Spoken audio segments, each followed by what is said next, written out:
नमः सिद्धेभ्यः। सब लोग उच्चारण करेंगे। सिद्धेभ्यः। ओम नमः सिद्धेभ्यः। ओम नमः सिद्धेभ्यः। ओम नमः सिद्धेभ्यः। ओम नमः सिद्धेभ्यः। जय बोलो आदि ब्रह्मा आदिनाथ भगवान की जय। जय बोलो नेमिनाथ भगवान की जय। जय बोलो नंदीश्वर के जिनालयों की जय। थोड़ा अच्छे से जयकारा लगाएं। हमें मालूम है आप लोगों को थोड़ा गर्मी महसूस हो रही नहीं हो रही है, तो जयकारा थोड़ा उत्साह से लगाएं। जय बोलो आचार्य गुरुदेव 108 विद्यासागर महामुनि राज की जय। जय बोलो आचार्य समय सागर महामुनि राज की जय। जय बोलो विद्योदय तीर्थ की जय। निर्यापक श्रवण श्री 108 संभव सागर जी मुनि राज की समस्त मुनि संघ की जय। वैसे तो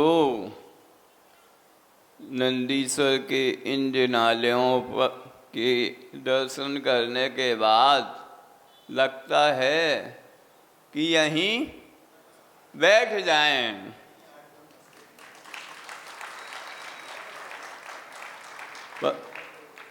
हम तो वहीं बैठते, पर चौधरी जी कहने लगे नहीं महाराज जी वहाँ चलो, मंच पे चलना है,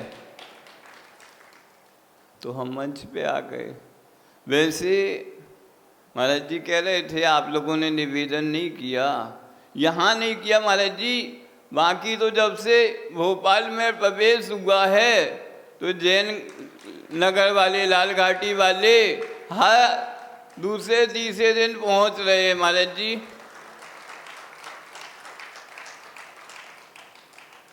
आप जैन नगर चलिए, लाल घाटी चलिए, नंदीश्वर के जिनालयों की वंदना के निमित्त से चलिए आदि। मतलब भोपाल में यदि किसी कॉलोनी वालों ने सबसे ज़्यादा निवेदन किया है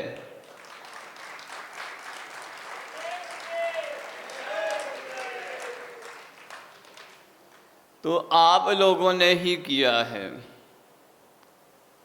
और मैं बता दूं, मेरा आना भी आपके इस लाल घाटी में दोबारा हो रहा है। इसके पहले जब आचार्य गुरुदेव विद्यासागर जी महाराज ने आदेश दिया था कि आपको भोपाल चातुर्मास करना है, उस समय भी लाल घाटी वाले बहुत लगे थे महाराज जी चातुर्मास तो आपको यहीं लाल घाटी में ही करना चाहिए। वैसे मैं बता दूं, भोपाल में यदि सबसे योग्य कोई स्थान है चातुर्मास का तो वह जैन नगर लाल घाटी ही है। संभव सागर महाराज की।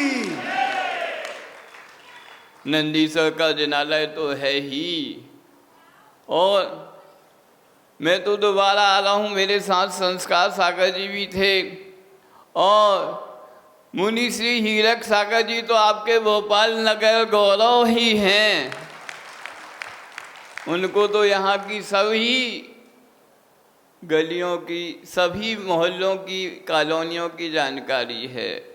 बाकी शेष जितने मुनिराज हैं हमारे बगल में, मुनि श्री निसीम सागर जी भी विराजमान हैं, वह भी पूछ रहे थे महाराज जी जे जैन नगर लाल घाटी कहाँ है। बहुत बार यहाँ के लोग अपने पास निवेदन करने आ रहे हैं, तो हमने बताया कि भोपाल में यदि सबसे अच्छा निहारचर्या के योग्य कहीं स्थान है जंगल के लिए तो वो कहाँ है, जैन नगर लाल घाटी में ही है। बिल्कुल प्रासुप, चाहे गर्मी हो सर्दी हो अथवा चातुर्मास का समय हो, और यहाँ के श्रद्धालुगण भी हमेशा सत्संग के लिए, साधु संगति के लिए हमेशा पिपासु बने रहते हैं।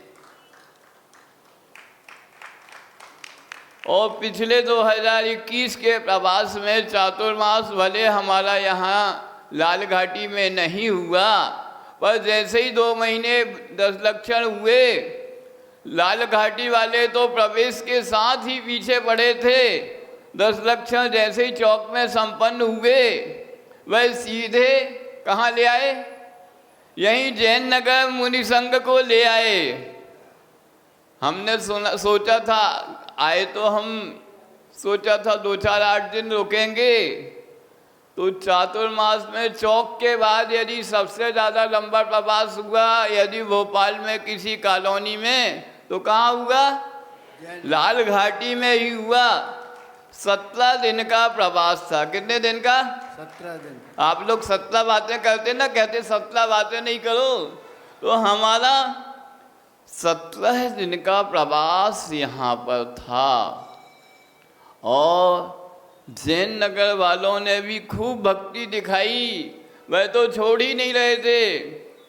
चातुर्मास का जो सर्वश्रेष्ठ एक पर्व होता है शरद पूर्णिमा, वह भी लाल घाटी वालों ने यहीं पर सानंद संपन्न किया। और लाल घाटी वालों ने, जैन नगर वालों ने अपनी उदारता से विशाल नंदीश्वर के जिनालय का निर्माण किया। और इतना ही नहीं किया, उन्होंने गुरुदेव के प्रवास 2016 के चातुर्मास में भी जो विशाल पत्थर का मंदिर बनने वाला है, बन रहा है, बन चुका है बहुत कुछ। कहाँ पर? हबीबगंज हम उसको पहले कहते थे, विद्योदय तीर्थ। अब उसका नया नाम आ गया है। क्या? आचार्य समय सागर जी महाराज ने उसका नया नाम दिया है। हम जब 2021 में यहाँ आए थे, तब से हमारी भावना थी। क्या भावना थी? उसका वह मंदिर नहीं है, वह क्या है? तीर्थ है, जहाँ पूरे भोपाल ही नहीं, पूरे प्रदेश ही नहीं, पूरे देश नहीं, पूरी दुनिया के लोग वहाँ दर्शन करने आएंगे। और जैन ही नहीं, जो अजैन भी हैं, जब मेट्रो से निकलेंगे तो उस विशाल तीर्थ के जब एक बार भी उनकी नज़र पड़ेगी, अथवा फ्लाईओवर से अपनी गाड़ी से जब निकल रहे होंगे, तो एक नज़र उनकी जैसे ही उस पीले पीले पत्थर से बनने वाले उस तीर्थ की ओर देखेंगे, तो बरबस उनका मन होगा कि एक बार इस विशाल तीर्थ के दर्शन हम भीतर से भी जाके तो करें। और मैं बता रहा हूँ 2021 के 17 दिन के प्रवास में जैन नगर वालों ने तो मानो क्या किया, विद्योदय तीर्थ तो अभी नाम हुआ, पर उनको पूरा लग गया था कि इसका नाम कुछ ऐसा होगा, तो उन्होंने अपनी सभी जैन नगर वालों ने अपनी तिजोरी ही उस तीर्थ के लिए पहले से ही खोल दी थी। और विशाल हृदय करते हुए बड़ी उदारता से सभी लोगों ने खूब दान दिया था। अभी भैया जी कह रहे थे, बता रहे थे, क्या बता रहे थे? क्योंकि उस तीर्थ पे एक बहुत ही अतिशयकारी बिंब हैं, भगवान है। कौन से भगवान हैं? आदिनाथ भगवान है। कौन से हैं? उन आदिनाथ भगवान का ही अतिशय है कि 2016 में आचार्य जी भोपाल नहीं आ रहे थे। पूछो, आप लोग पूछिए, आ रहे थे? नहीं आ रहे थे। क्यों नहीं आ रहे थे? पूछो पूछो। क्योंकि इसके पहले जो स्टेशन पड़ा था भाग्योदय तीर्थ सागर, वहाँ पर हम लोगों का स्वाध्याय भी प्रारंभ हो गया था और ऐसी कुछ स्थितियां बनी थी कि लग रहा था कि अब चातुर्मास भाग्योदय तीर्थ सागर में ही होगा 2016 का, क्योंकि आचार्य जी ने यह भी बोल दिया था कि आप लोग जंगल के लिए भी यहाँ स्थान आप लोग अच्छे से खोज लें। आचार्य जी कभी कोई बात निश्चित तो बताते नहीं हैं, वह तो कैसे हैं, अनियत विहारी हैं। जब चातुर्मास स्थापित हो जाए तभी आप माने कि हाँ हो गया। चातुर्मास की आषाढ़ शुक्ला चौदस के लिए 9 दिन शेष थे। कितने दिन? हम लोगों ने आषाढ़ शुक्ला पंचमी, जो कि उनकी दीक्षा दिवस भी है, वह भी कहाँ मनाया? भाग्योदय में ही मनाया। अब गुरुदेव कहते हैं उस दिन यहाँ से भोपाल कितना दूर है? क्या पूछते हैं? उन्हें सब मालूम है, पर फिर भी वो भूमिका बनाने के लिए पूछते हैं यहाँ से भोपाल कितना दूर है? 180 किलोमीटर। कितने दिन हैं? उन्होंने गिनती लगाई उंगली में अपनी, गिनती तो उन्हें सब आती है, पर लोगों के बताने के लिए उन्होंने, हाँ आज पंचमी है, 6, 7, 8, 9, हाँ अभी 9 दिन है। कितने दिन है? तो जितने दिन हैं उतने ही किलोमीटर, मतलब 9 दिन में 2 बार चलते हैं तो एक बार सुबह एक बार शाम, तो 18 बार चलेंगे। प्रत्येक बार यदि 10 किलोमीटर चलते हैं तो 180 किलोमीटर में भोपाल पहुंच जाएंगे। मतलब जितनी बाल हैं उतने ही रन बनाने हैं। एक भी बाल यदि बिगड़ रन की रह गई, मेडल हो गई, तो क्या होगा? मैच गड़बड़ हो जाएगा ना। पर गुरुदेव का मैच कभी गड़बड़ होता ही नहीं है। उन्होंने अपने सभी मैच जीते ही हैं। वही हुआ, वह उस दिन वहाँ से भाग्योदय से चल दिए। हमें तो लगता था कि वह अतिशय और किसी का नहीं, उन्हें वो भाग्योदय से कौन बुला रहे थे? विद्योदय तीर्थ के आदि बाबा ही बुला रहे थे कि आपकी कृपा हम सब भोपाल वासियों पर, इन सब भोपाल के भक्तों पर हो जाए। इसका ही यह प्रमाण था कि वह वहाँ से चले आए और ठीक चातुर्मास के पूर्व संध्या पर भोपाल पहुँच भी गए।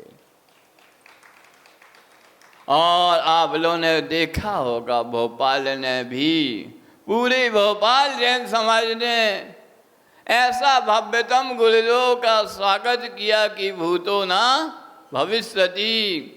जो भोपाल का प्रवेश द्वार है भानपुर, वहीं से आपके जो प्रथम नागरिक उस समय के थे, जो अभी वर्तमान में आपके भोपाल के सांसद भी हैं, आलोक शर्मा, उन्होंने भानपुर ही वह सुबह ठीक 5:30 बजे पहुंच गए। उन्होंने आचार्य गुरुदेव के चरणों में वंदन किया, नमस्कार किया, प्रणाम किया और उस प्रणाम के बाद जो जैन ध्वज उन्होंने, जिन धर्म की ध्वजा जो उन्होंने अपने हाथ में उठाई, तो कितने ही लोग मांगने आए कि आप थक गए होंगे, हमें दे दें, यह अवसर हमें दे दें।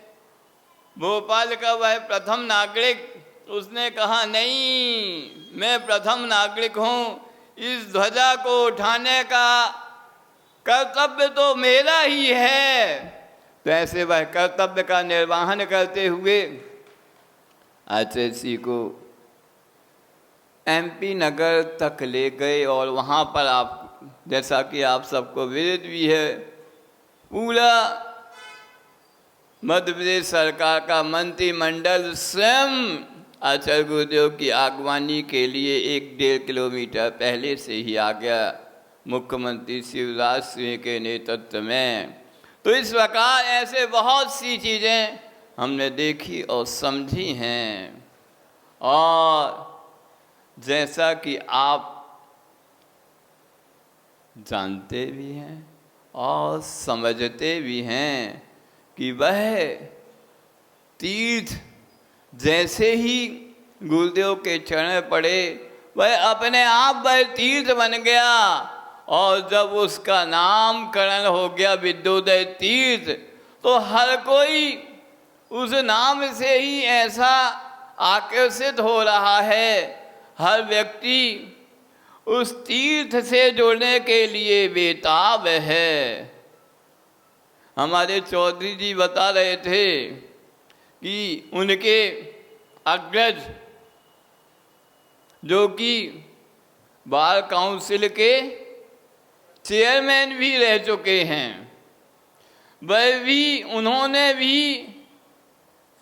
अपने उस बनने वाले विद्योदय तीर्थ में एक अपनी विशाल प्रतिमा बुक करवाई। 2016 के चातुर्मास में ही बुक करवा ली थी, और इनके ही भाई जो वन विभाग में थे, कौन, मनोज चौधरी, उन्होंने भी अपनी एक प्रतिमा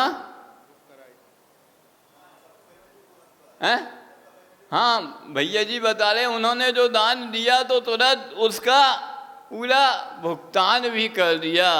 तो ऐसे उदार मना परिवारों से भी वहाँ पूर्व में भी बहुत दान आया है, आपके यहाँ पूरे जैन नगर ने भी दिया है। और जब बात हो पत्थर के मंदिर की, नहीं समझे चौधरी जी, आरसीसी का मंदिर तो थोड़ा कम में बन जाता है, पर पत्थर का मंदिर बनना है हजारों साल के लिए। कितने वर्षों के लिए?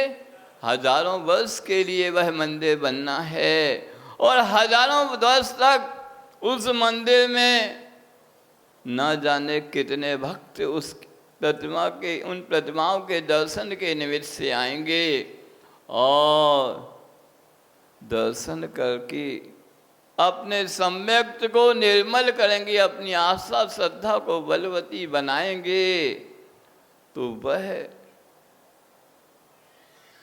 जब वह हजारों वर्ष के लिए बनने जाना मंदिर है, तो उसमें दान भी हमें बराबर निकालते रहना होगा, तभी वह मंदिर अपनी पूर्णता को प्राप्त होगा। और जैसा कि भैया जी ने बताया, अब वह मंदिर अपने द्वितीय मतलब सेकंड मंजिल की मूल वेदी की पूर्णता को होकर उसके शिखर की चाबी रखने का कार्य पूर्ण होना है। मतलब चाबी वह होती है, जैसे आप यूँ समझ लीजिए कि वह मंदिर का ओरिजिनल छत्र है, जो हजारों वर्ष के लिए पत्थर का वह एक फूलनुमा छत्र वहाँ पर स्थित हो जाएगा। जब यह बात आई तो हम लोग मुनि संघ बैठे थे, यह बात आई कि छत्र या चाबी तो कोई एक पुण्यात्मा जीव लगाएगा, पर जो हजारों लोग उस छत्र चाबी लगने का कार्य देख रहे होंगे, उनके लिए कैसी सहभागिता हो सकती है। वह इस महान अक्षय तृतीया के पर्व, जो कि आदिनाथ भगवान का ही दान, आहार दान का पर्व है, कैसे जोड़ पाएं। तो उस समय ही यह विचार आया कि जैसे मंदिर शिलान्यास या वेदी शिलान्यास में सभी लोग अपनी अपनी एक शिला रखते हैं, तो यहाँ भी अपनी अपनी एक चाबी नुमा, नहीं समझे, एक तांबे का नंद्यावर्त स्वास्तिक अपने ही सगे हाथों से हर व्यक्ति रखेगा, और वह भी महसूस करेगा कि हमने भी इस मंदिर में अपना कुछ योगदान दिया या फिर अपनी कोई शिला रखी, अपना कोई साथिया रखा, वह भी हजारों वर्ष के लिए अपना भविष्य सुरक्षित करते हुए अपनी आने वाली पीढ़ियों को यह संदेश दे जाएगा कि हाँ, हमारे पूर्वजों ने भी इस मंदिर के निर्माण में अपना कुछ न्यौछावर किया है, उन्होंने भी अपना कोई पुण्य अर्जन किया है। तो इस निमित्त से ही हर व्यक्ति को जोड़ने के लिए, मतलब भोपाल का कोई भी बासिंदा शेष नहीं रह जाए, तो बहुत छोटी छोटी सी योजनाएं उसमें रखी गई हैं। अभी आपके सामने, आपके ही यहीं जैन नगर के प्रबुद्ध लोगों ने उस पत्रिका का भी विमोचन किया कि किस प्रकार उसकी कुछ संयोजना है और कैसे वह आपके सामने आएगा।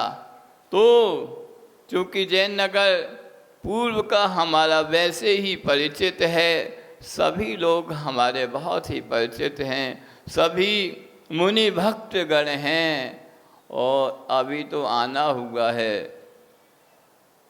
अब देखो आगे क्या होता है।